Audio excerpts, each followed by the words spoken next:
Comment éviter ça? La première chose pour éviter ça, c'est de faire que l'appareil photo soit assuré. L'appareil photo est quelque chose à quoi il est relié. Donc par exemple la sangle officielle qu'on a autour du cou, ça c'est un système d'assurage. On va appeler ça un système d'assurage, d'accord, même si c'est peut-être pas très français, on va appeler ça un système d'assurage. Au tout début, donc quand je suis passé en version en GorillaPod, là ce que j'ai fait, c'est que je gardais la sangle de base de l'appareil photo et ce que je faisais, c'est que je me l'enroulais un peu autour du bras et je me tenais, donc j'avais la sangle un peu enroulée autour du bras, mais c'était vraiment pas pratique. Ça pendouillait, et le gros problème surtout c'était que quand je le mettais justement en version tripod comme je vous disais, j'avais du coup cette sangle qui pendouillait, comme vous savez, comme quand on l'a sur le trépied, et moi sur le trépied je m'en accommodais, je l'enroulais un peu autour du pied et ça allait, ça bougeait pas trop, etc.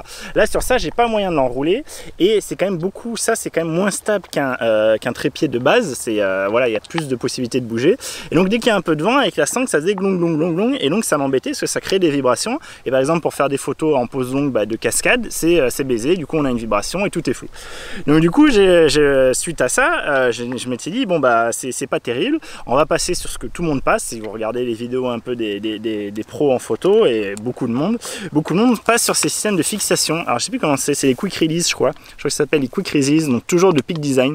Peak Design est vraiment une marque que j'affectionne bien parce que je trouve que ils font du matos très cher mais du matos bien pensé qui facilite bien la vie des photographes et qui sont ergonomiquement super bien pensés. Et donc ça en fait, qu'est-ce que ça permet? C'est en fait des clics qui permettent d'avoir quelque chose qui vient se fixer et s'enlever très rapidement. Donc là vous voyez, typiquement, là je peux le poser avec mon trépied, j'ai aucune prise au vent, ça va pas faire glong glong glong, ça va pas faire de vibration, et je vais pouvoir venir fixer rapidement une sangle. Donc du coup il faut acheter la sangle Peak Design, hein, donc tout ça évidemment ça a un prix. Donc si vous achetez la sangle Peak Design, vous avez directement les petits tétons avec, les quick release je crois. Donc il y a plusieurs tailles, plusieurs épaisseurs, ça je vous laisse regarder un peu sur internet. Moi j'ai pris la taille la plus petite, hein, je crois, parce que j'estime pas que j'ai besoin d'un truc super confortable. Ceux qui aiment bien l'avoir tout le temps en diagonale, ils prennent la très très large. Ceux qui aiment bien je sais pas quoi, ils prennent la moyenne. Ceux qui s'en foutent un peu, ça je crois que c'est la plus petite. Moi c'est vraiment juste pour avoir quelque chose autour du cou, pour assurer le coup, pour assurer le truc quand j'ai besoin. Et donc ce qui se passe, c'est que c'est juste en fait c'est très très bien pensé, hein, comme toujours. En fait vous avez un petit ressort, d'accord, hop. Ok, et donc vous venez prendre votre petit truc rond là, vous voyez, vous le tirez vers le bas, ça fait clic et là c'est assuré. On fait pareil de l'autre côté, hop, de l'autre côté on vient prendre, bon là je le fais en vous le montrant donc c'est plus compliqué, mais quand vous le faites vous c'est super facile, tac, ok, on tire vers le bas, ça fait clic, c'est bon, donc là c'est assuré, je peux l'avoir autour du cou, ok, et je sais qu'il n'y a pas de souci. Et pour l'enlever, c'est hyper facile aussi, c'est hyper rapide, c'est vraiment de l'instantané. On appuie sur le petit rond, on le tire vers le bas, hop, et on le relâche. Vous voyez, on va faire pareil de l'autre côté, hop, on appuie sur le petit rond vers le bas, on le ramène vers le haut, hop, et c'est relâché. Vous voyez, ça prend une demi-seconde. Donc là, je vous l'ai fait en vous le montrant, mais si je vous le fais à vitesse réelle, en l'ayant sur moi, tac tac, donc je viens de cliquer, hop, hop, je viens de cliquer, hop, hop, j'ai besoin de l'enlever, je viens de décliquer, hop, hop, je viens de décliquer, hop, hop, et voilà, je suis relâché, je peux balancer ma sangle, j'en ai plus besoin, pouf, c'est parti. Et l'avantage de ce truc là, c'est que du coup on peut passer sur d'autres systèmes de fixation. En particulier, moi ce qui m'intéresse quand je suis comme ça, c'est plutôt que d'avoir une grande sangle qui se balade que je sais pas trop quoi faire, c'est avoir une seule sangle en dragon. Vous savez, il y a plein de types de dragon qui existent et Peak Design en a une. Alors je sais plus comment ça s'appelle, c'est pas The Clutch, c'est peut-être The Clutch, je sais plus, faut regarder sur le site de Peak Design. Je vous mettrai comme d'habitude les liens de tous ces trucs en description, et donc Amazon et Peak Design aussi, comme ça vous aurez vraiment le site directement avec toute la description, etc. Et donc ils font ça, donc ça c'est vraiment pas mal. C'est vraiment bien pensé, encore une fois, c'est très cher encore mais c'est vraiment bien pensé. Bon, alors c'est designé et tout, hein, souvent on aime bien parce que c'est vrai que c'est assez joli en plus. Bon, moi c'est pas un truc qui me passionne, le truc joli, mais c'est super pratique. Donc on a toujours ce système de quick release, d'accord, ok, la plaque de quick release, et on a en fait une dragon toute simple, hein, c'est vraiment hyper simple, il n'y a pas de scratch, il n'y a rien, c'est juste un système ici qui coulisse, d'accord, on a juste un système de friction avec cette boucle, ok, donc on peut l'ouvrir en entier. On a ici une bande en cuir qui permet de préformer, et donc que ce soit pas plat et que ce soit plus facile de venir rentrer la main dedans, d'accord, et pour serrer, on a juste à tirer, hop, et vous voyez que c'est bon, je suis serré, je suis assuré ici, d'accord. Donc ça c'est super. Et alors je vous montre tant qu'elle est enlevée. Quand du coup vous voulez pas vous servir vous voulez pas être fixé sur l'appareil photo, par exemple vous voulez le mettre, vous voulez cliquer sur votre épaule sur le capture, vous avez un petit système d'aimant en fait. Il y a un aimant là, alors je sais pas si vous le voyez, il y a une petite surépaisseur. Il y a une petite surépaisseur là. En fait, c'est un aimant qu'on peut venir faire coulisser, qu'on peut forcer un peu où on veut selon la taille de notre poignet. Et ça fait que ici il y a un autre aimant. Donc il y a un aimant dans le truc en cuir, dans la gaine en cuir, et un aimant en bas de la pièce. Et en fait du coup on peut venir enrouler la pièce autour du poignet et venir l'aimanter en bas. Ce qui fait que du coup on a quelque chose qui pendouille pas. On a vraiment une espèce de bracelet. Ils le vendent comme du coup un super bracelet super joli. Non, c'est pas un super bracelet super joli, on s'en fout de toute façon, un bracelet voilà. Mais ça permet de pas avoir un truc qui reste bloqué, on a la main libre, on n'a pas un machin qui fait guiling et qui pendouille quand on va chercher dans son sac. Après ça limite, c'est que c'est un aimant assez léger, pas très puissant. Et du coup si on fait fort, vous voyez, hop, ça s'en va. Mais si on bouge normalement, si on fait juste des choses comme ça, là vous voyez, ça s'en va pas. J'ai vraiment mon poignet ici qui est libre et ça c'est cool. Si je fais un truc fort, évidemment ça s'en va. Mais ce qui est pas plus mal peut-être aussi pour le relâcher, chacun verra à sa convenance. Et donc ça c'est un quick release pareil. Donc ce qui fait que pour venir, hop là, j'ai pas assez bien serré ma plaque, c'était juste pour vous faire un test rapide. Ici donc on a le quick release pareil, hein, on vient cliquer le truc et du coup on a notre sangle donc qui gêne pas du tout. Vous voyez là elle vient entre les doigts. Moi c'est vraiment, je le ressens pas en fait, je m'en rends pas compte. Et si ça tombe, bah, je sais que j'ai pas de souci, je suis assuré, j'ai un leash quoi, j'ai un leash en fait au niveau du poignet. Donc ça très bien, mais le souci c'est que ça on a beau essayer de le mettre là, bah je peux pas me prendre en vlog, et on a beau le mettre de l'autre côté. Hop, on peut pas non plus se prendre en vlog, on n'a pas assez de mou. J'ai essayé aussi de le mettre ici en fait la plaque, je vais vous l'enlever justement vu qu'on arrive au changement.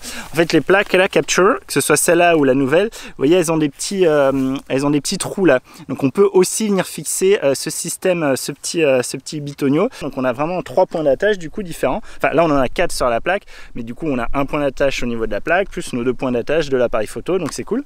Mais donc comme je vous dis là, moi j'étais bien emmerdé. J'avais pas assez de mou pour utiliser mon leash en vlog. Et donc du coup en fait ce que je faisais quand je par exemple à Nîmes, c'est que je cliquais ça quand j'avais juste mon appareil photo avec mon GorillaPod et que du coup je faisais mes photos comme ça. Et dès que je passais en vlog, hop, je venais, je décliquais, je passais en vlog, je tenais et basta.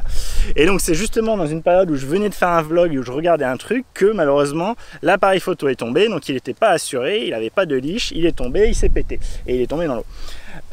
Du coup, pour contrecarrer ça, après coup, après ce plouf, parce que évidemment c'est dans la nature humaine, on n'essaye pas, on fait jamais mieux vaut prévenir que guérir, mais on fait toujours merde, j'ai été con, trouvons une solution pour pas que ça se reproduise. Donc c'est mon cas, hein, moi le premier. Et donc du coup j'ai pas mal réfléchi, j'ai essayé de voir, essayer de fabriquer un truc, une rallonge de ça, mais du coup c'était pas facile. Essayer de venir prendre juste un bout de ficelle où je venais cliquer ici d'un côté un petit rond et faire un autre rond de l'autre côté. Et en fait en essayant de commencer à me dire bon, qu'est-ce que je vais prendre, ça va être chiant, ça va s'enrouler et tout, je me suis rappelé. Alors du coup c'est une solution, pas pour tout le monde malheureusement, c'est pas une solution que vous pouvez acheter, c'est une solution que vous pouvez utiliser si vous avez acheté un Peak Design Everyday Backpack. Parce que le Peak, je pense que tous les sacs Peak Design sont livrés avec. J'en mets pas ma main au feu, mais en tout cas le Everyday Backpack est livré avec. En fait il était livré avec un petit système de quick release comme ça, directement. En fait ça il était fourni plus pour venir accrocher ses clés en fait. Donc dans le système, dans le sac du coup on pouvait venir fixer ça, en fait c'était prévu pour qu'on vienne fixer ce côté là, donc sans le petit teuteux, hein. Je vais vous enlever le petit teuteux. Ouais, le petit teuteux c'est vraiment juste on fait un passage simple, ok. Hop, voilà. Donc il y avait ça qui était fixé à l'intérieur d'une des poches du sac et on venait fixer ça à son trousseau de clés et du coup ça nous permettait d'avoir hop quelque chose pour relâcher et pour assurer ses clés facilement. Donc ça c'était fourni avec le Peak Design. Avec le Peak Design Everyday Backpack. Et ce que j'ai fait, c'est que j'ai juste, ce que vous avez vu juste avant, c'est que j'ai juste inversé les choses, c'est-à-dire que je suis venu fixer mon petit téton là, mon petit quick release au bout de mon leash. Et en fait ça me permet d'avoir une rallonge. Ça me fait une rallonge à dragon. Donc je viens cliquer d'un côté ici dans Hop, j'ai mal cliqué là, ça n'a pas fait clic. Il faut que ça fasse clic. Si ça fait pas clic, c'est pas assuré. Hop, on refait. Tac. Voilà, c'est bon, ça a fait clic. Donc là, je suis assuré ici. Et donc, je gagne en rallonge. Et ça, je peux venir le fixer sur mon appareil photo tranquillement. Et là, ici, j'ai de la marge pour venir prendre mon GorillaPod et je peux me filmer en vlog. Donc ça, c'est ma technique à moi pour avoir une rallonge et permettre d'assurer le coup. Alors, du coup, c'est un peu long.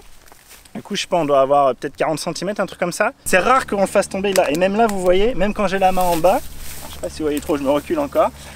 Du coup, je parle plus fort, mais vous voyez que même si j'ai la main en bas, si je lâche, hop, il tombe pas. Donc il tombe pas au sol et j'ai assuré le truc.